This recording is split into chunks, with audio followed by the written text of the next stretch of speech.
and Indonesia have enjoyed 68 years of diplomatic relationship. And now, in 2023, the relationship has never been stronger, with multiple projects in strategic sectors underway, a scholarship program that gives fully covered higher educational to Indonesian students, and also other exciting cooperations. Hi, I'm Cisca Becker. Join me for today's edition of Ambassador Corner as I visit the private residence of the Ambassador of Hungary to Indonesia, Timor-Leste, and ASEAN. And as we talk about Hungary, its people, its culture, and its influences in Indonesia, and also about Her Excellency personal experiences living in Indonesia.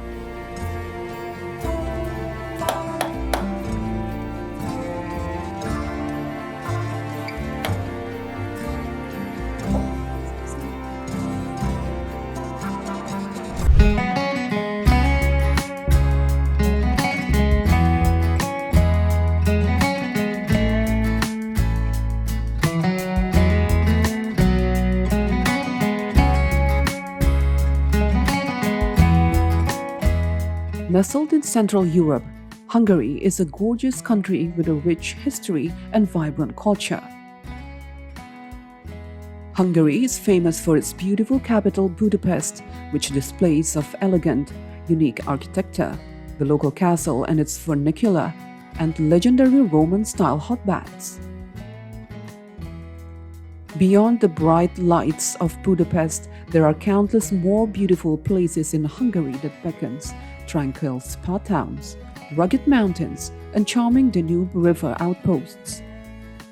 In addition, Hungary is known for its unique music, wine, art and cultural scene, and tasteful goulash dish, and also many other things. In the political sector, Hungary is a parliamentary republic with a head of government, the Prime Minister, who exercises executive power, and a head of state, the President, whose primary responsibilities are representative. Hungary-Indonesia relations refer to bilateral relations between Hungary and Indonesia. The two countries established diplomatic relations in 1955. A Hungarian embassy was opened in Jakarta in 1957. In line to Hungarian Eastern opening policy, and due to Indonesian political way and market potentials, Hungary considered Indonesia as one of the most influential states in ASEAN, while Indonesia sees Hungary as a potential market and a strategic entrance to penetrate the markets of Central and Eastern Europe.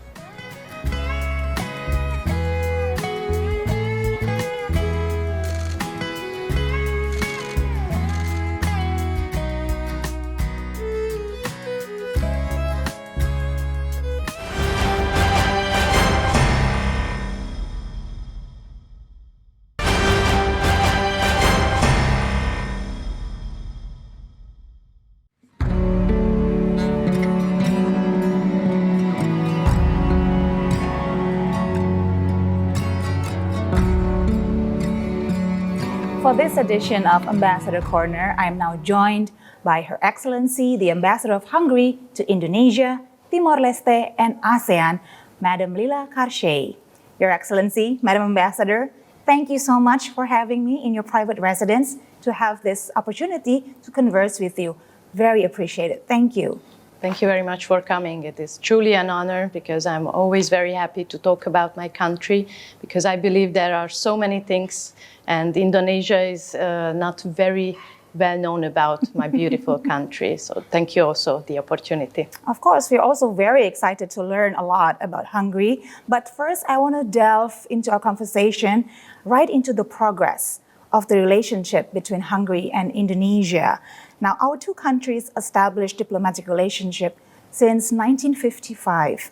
Now, after 68 years, how do you see the state of the bilateral relationship between Hungary and Indonesia? Well, we are very lucky to establish this relationship for such a long time.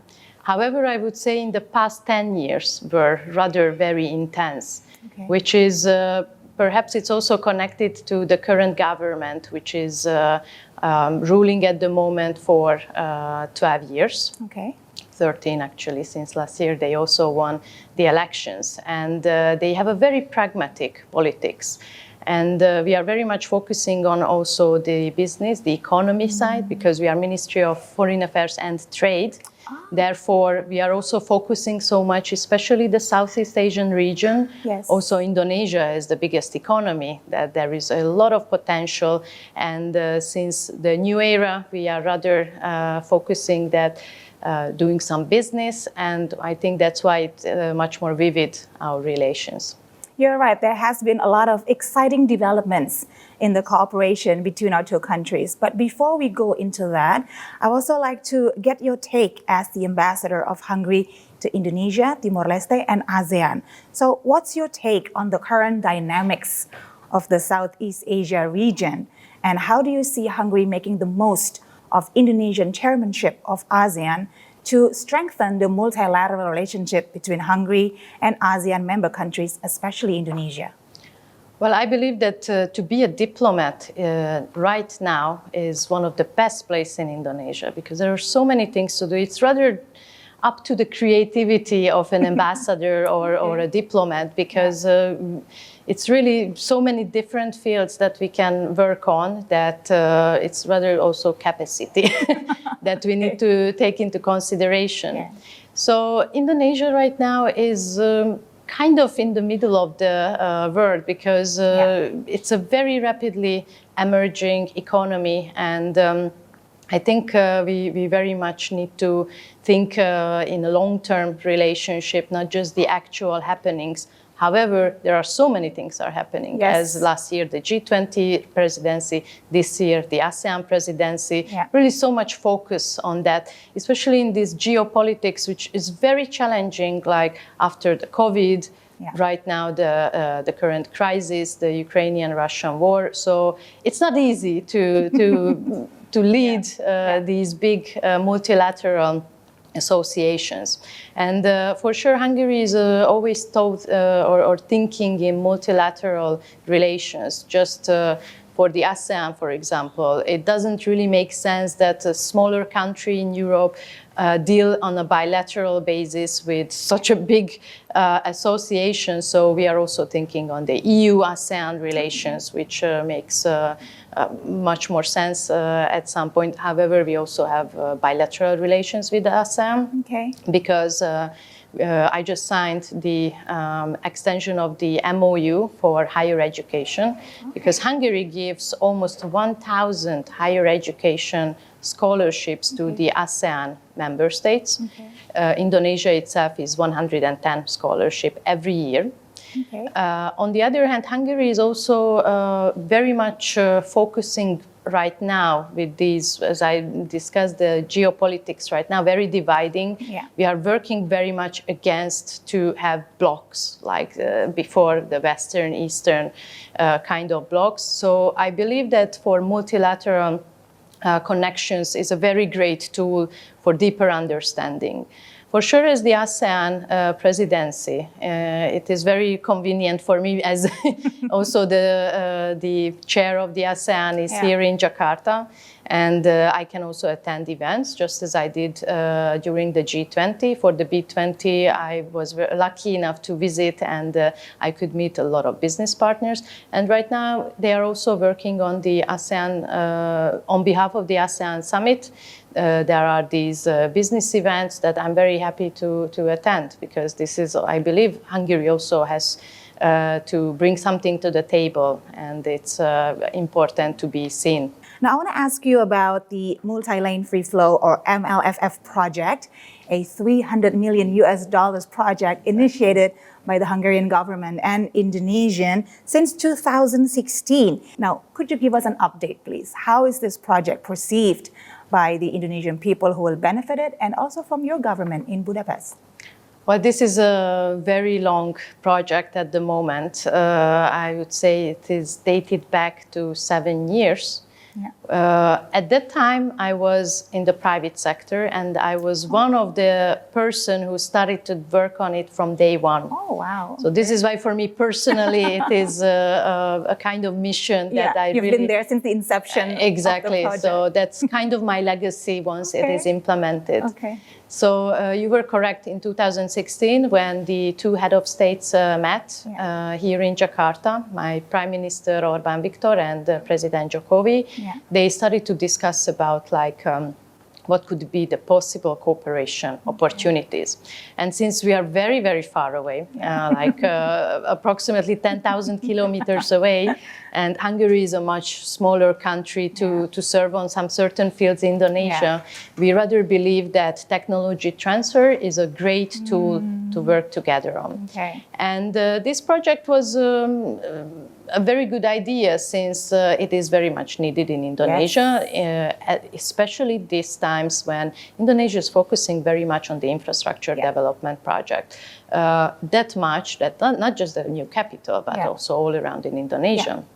And also there are several national strategic projects, if I'm not mistaken, more than 600. Yes. And the toll roads are very much in the focus. Of course, it's very vital for everyday lives. Exactly. So logistics, especially in archipelago, that's essential.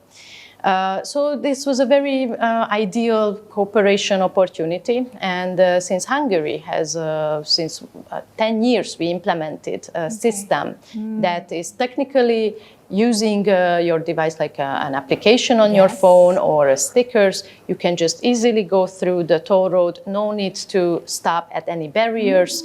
So that could help or ease a lot on the traffic that sometimes we have to experience, because you would think that just to tap your card, it is not too fast or not too long time. Okay. But not even stop, just go freely, that makes a big difference. Okay, that's very exciting and very encouraging to hear, Madam Ambassador.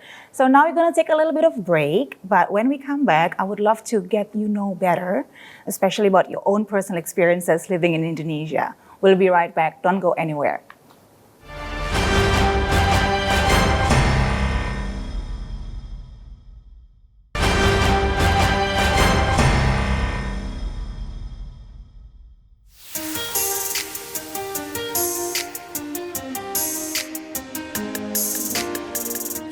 Welcome back to Ambassador Corner with my very special guest, the Ambassador of Hungary to Indonesia, Timor-Leste, and ASEAN, Her Excellency, Madam Ambassador Lilla Karsay. Madam Ambassador, once again, I would like to express my gratitude. Thank you so much for this wonderful opportunity to have an up-close personal conversation with you. I'm very excited, actually, to have this conversation with the youngest lady ambassador. The youngest I think I've ever interviewed in my career as a journalist. So I would love to talk more a little bit about that. So you are representing your country in the fourth most populous nation, biggest economy in ASEAN, a strategic partner in trading. But actually, you were not a career diplomat to begin with. You started in the private sector. You actually dealt with a lot of Hungarian companies before you were appointed as Ambassador of Hungary. Maybe you can tell us a little bit more about your journey, how you switched lanes from the private sector to being the #1 diplomat here in Indonesia, representing your country. Well, I believe my story is very unique because if you see my CV, it looks like I'm a career diplomat, as I am here for 7 years. As a matter of fact, as it is 27th of July today, this is exactly the day when I moved to Indonesia. So it's a very special anniversary to me. Congratulations. Thank you. Oh, wow. Very lucky of us to catch you on this day then. Exactly.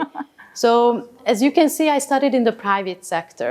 As I mentioned before, I was also lucky to start the day one at the multi-lane free flow electronic toll payment system.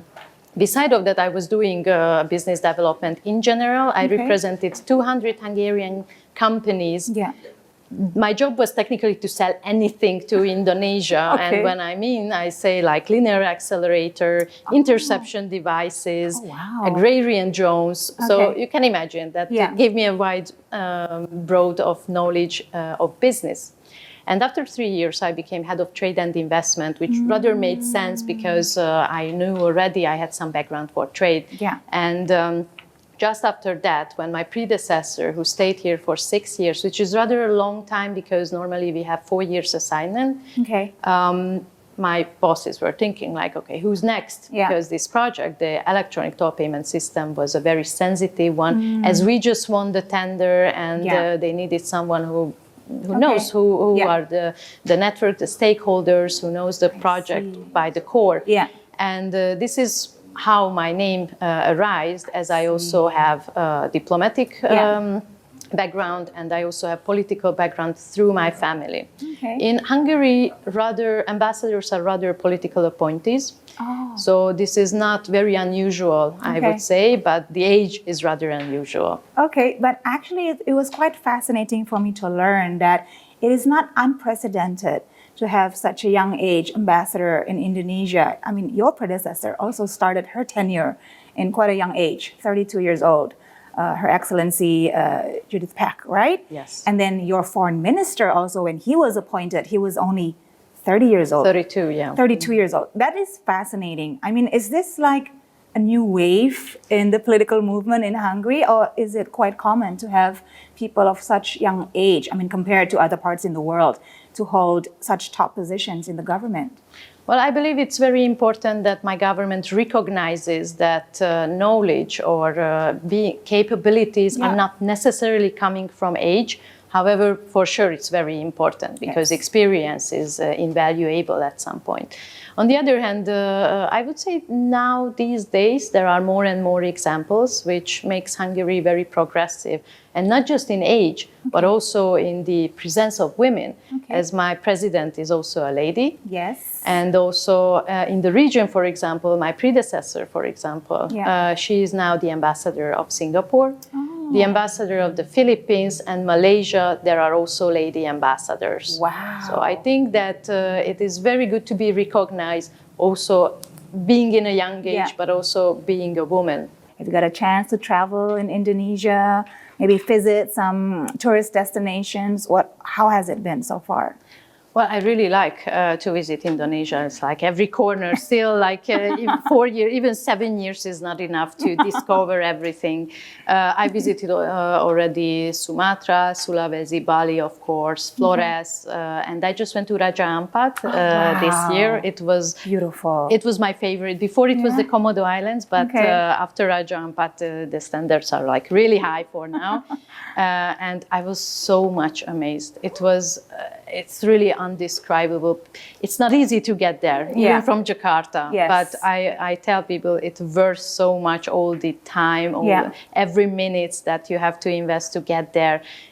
These wonders are really unique, and you cannot really compare it to Europe. For sure, Europe is rather, with the beautiful cities, ancient cities, to discover culture. Indonesia, in my opinion, is for the nature, so much to offer. Yeah. Also for the diversity, the biodiversity, and also for the scenery. It's just simply so amazing that I'm like very much in love, and so exciting to visit even more places. Okay, so glad to know that you enjoy the Indonesian scenery, Indonesian culture, Indonesian traditions, but how about Indonesian food? Have you accustomed yourself to our spicy food so far? Well, Ambassador? spicy food is a little bit challenging for me personally. Hungarian people usually like spicy food. Oh, okay. I am rather the exception. So sometimes when I am invited for dinners or lunch, I need to note that if it's possible, like less spicy. And when people say, "Oh, don't worry, this is just a little bit spicy," for me, that's already quite a challenge. I know. I would say. However, soto ayam is my favorite. Oh, that's nice. When I come back to Indonesia, I visit Hungary, even just a few weeks, I always eat soto ayam the first day because that is my comfort food. I really like the richness, the flavors. Like every culture have their own chicken soup, type of chicken soup. Yeah. And in Indonesia, that is our chicken exactly. soup. So Okay. I really love that. Don't go anywhere. Please be with us as I try Hungarian goulash in the next segment of Ambassador Corner.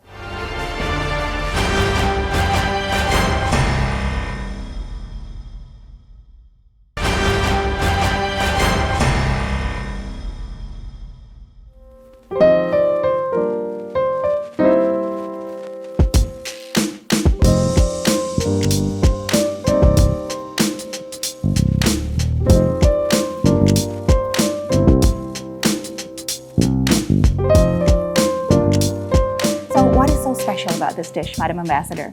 So I chose this dish to show to the audience because this is for sure the most iconic Hungarian dish. That is what people rather know.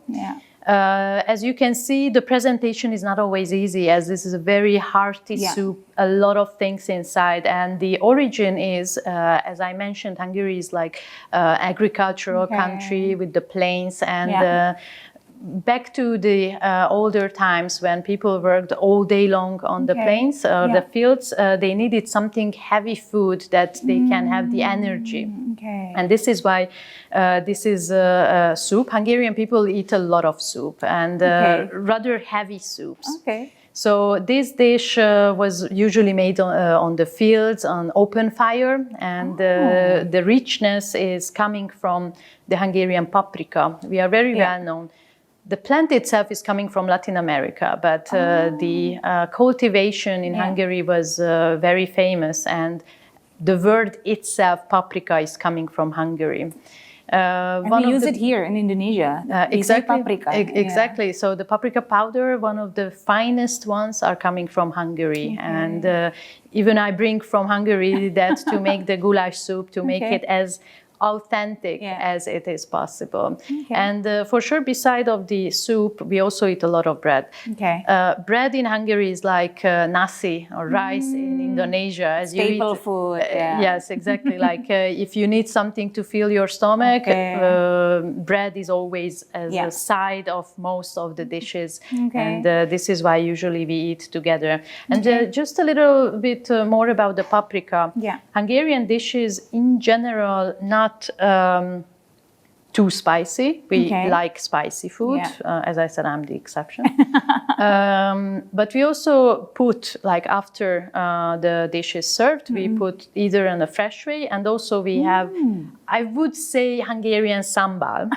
It's called strong peat, which is a very similar paprika paste. And it's to add a little, it gives some very extra rich taste additionally. If you would like to try, because this one is not the spicy version, then I think it can give some extra touch. So like a condiment to add the flavor profile. Exactly. All right.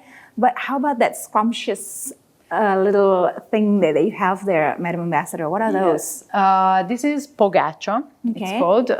This is a kind of snack. It is very similar, like a kind of pastry. And we put cheese. We can put many things in it. It's always good, like, you know, before having your main dish, or just to have a small gathering. And it's like a very easy and light snack. We really like our bread. This is technically a bread as well. And it's also very iconic that to have in Hungarian parties. Great. So you would say that this dish is the embodiment of the sense of community in Hungarian people. They enjoy it together with families, with their communities, and now I get to enjoy it with you. Such a special experience. Shall we dig in, Madam Ambassador? Yes, please. Okay, I cannot wait. Again, the aroma. Enjoy your meal. Or as we say in Hungary, jó étvágyat. Jó étvágyat. Okay. Yes, very good. Madam Ambassador, before we end our conversation, I would like to take us back to the beginning of our program when you told me that the MLFF project will be one of your legacies. Now you have 2 years remaining in your tenure here as Ambassador of Hungary to Indonesia. I'd just like to know more about how you wish to be remembered, you know, as an ambassador of your work here in Indonesia, and why do you think the MLFF project is so essential as part of the collaboration between our two countries? Well, as it was mentioned before, this is the biggest technology transfer export in the history of Hungary, which already raised a lot of attention, not just in Indonesia, but in Hungary. And before, we had a very successful project already, the water treatment plants. We built 36 water treatment plants all around in Indonesia, providing for more than 500,000 Indonesian people clean water. Wow. And technically that was the first step, that we established good connection with Indonesia, and then this bigger project came. So if this project is successfully implementing, that opens so many more doors. Okay. And especially right now in Indonesia, just to mention among many other, the new capital project, I believe that Indonesia right now is very much focusing on attracting foreign investors. Yes. So this project is also a foreign investment by the Hungarian government. And this is why it could be a very good showcase that if Hungary, a small European country, was able to bring here big investment and had the trust from the Indonesian government, then it's a safe environment. And not just the bigger players in the world will think about, let's come to Indonesia and do our big investment, but even the smaller ones will think like, okay, if Hungary could do it, like maybe we should focus on that too. So it is not just my personal legacy, not just Hungary's legacy, but also I believe in the long term, it can contribute a lot to Indonesia and shows that it doesn't matter what's the size of the country, it's rather the matter of the relations, the political and business relations that we can do on a multilateral or bilateral way. Your Excellency, you've been more than gracious with your time. Thank you for being such a hospitable host. I've been loving this conversation that we have. I learned so much about Hungary, about the relationship between our two countries, and how much more potential it has for even more fruitful collaborations in the future. Again, congratulations on the anniversary of your visit to Indonesia. I wish you all the best. Thank you on behalf of Indonesians, especially Jakartans, for helping us to undo all the congestions with traffic with the MLF project. We look forward to even more projects in the future, hopefully. Until then, I hope that you get the best of health and you get the best of time exploring the rest of Indonesia in the remaining of your tenure. Thank you so much again for this opportunity. Thank you very much for coming. It's such an honor. Now, back to the highlight of my visit here to your residence. Can we please finish the Hungarian goulash? Yes, please enjoy. Thank you so much for joining us for this edition of Ambassador Corner. I'm Cisca Becker. See you next time.